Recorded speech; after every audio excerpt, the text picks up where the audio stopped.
If you think that your job or workplace is simply the worst, or that your boss is mean, take a step back and look at these jobs. These are the kinds of careers that made crappy jobs a little too literal. Welcome to the worst jobs in history. 1. Chimney sweepers.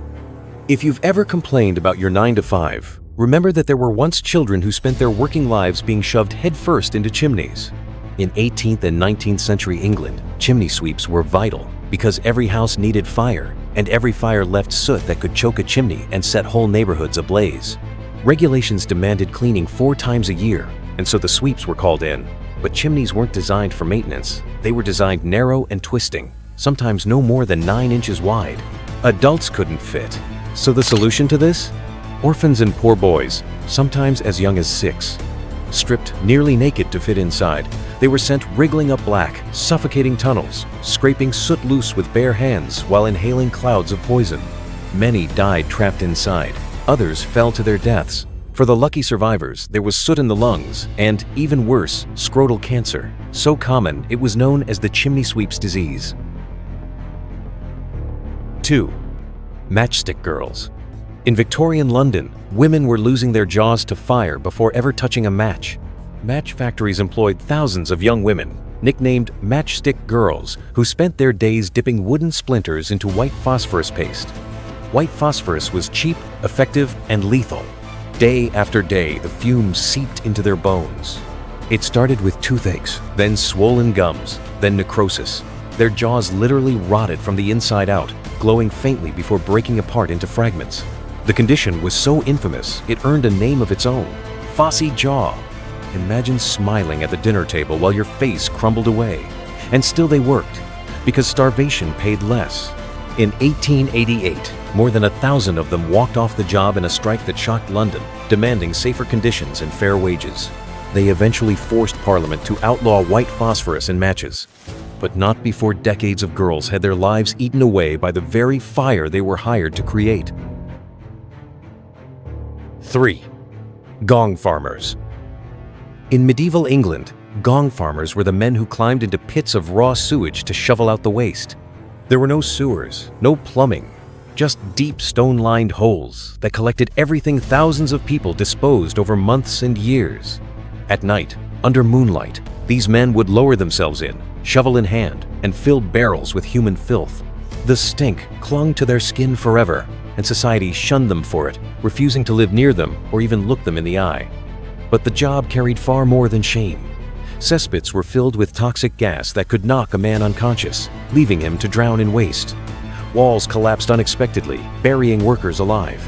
Cuts and scrapes quickly turned to infections. And yet, despite the risks, the pay was better than most ordinary trades. 6 pence a day could feed a family. If you didn't mind being treated like walking, refuse yourself. High risk, high reward, but always low respect. Gong farmers were the forgotten guardians of medieval sanitation, and they paid for it with their lungs, their health, and their dignity. 4. Snake milkers. Snake milkers had one of the strangest and deadliest professions in history. The job was simple to describe, but lethal to perform. Capture venomous snakes, hold them down, and milk their fangs by forcing them to bite into a membrane stretched over a glass jar. The venom collected inside was priceless, used to make medicines, poisons, and eventually anti-venom. But one wrong move, a slip of the wrist or a snake too quick, and the venom ended up in your bloodstream instead of the jar. Ancient armies coveted this, using poisoned arrows to make even shallow cuts fatal. The Scythians were especially notorious, blending snake venom with rotting blood and dung to make wounds both poisonous and septic. For snake milkers, every day was a game of chance: survive the bite or die in agony. Even today, the job exists, though now it's for labs instead of battlefields. The risk, however, is unchanged. One bite, one mistake, and your history. 5. Groom of the stool. In Tudor England, if you wanted access to the monarch, you didn't need royal blood.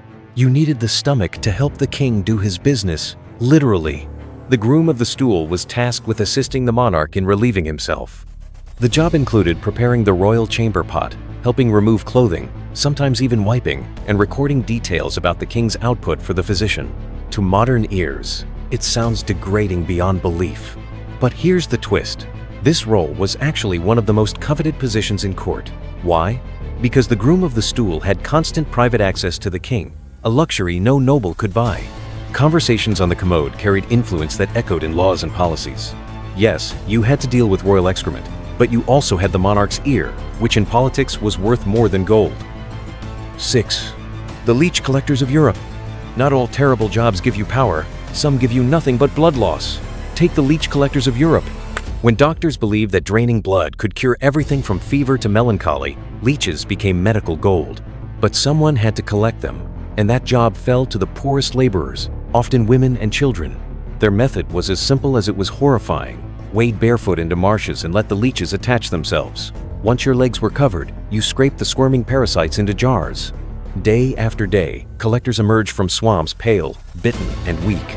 Repeated exposure caused infections, anemia, and sometimes death. 7. The resurrectionists.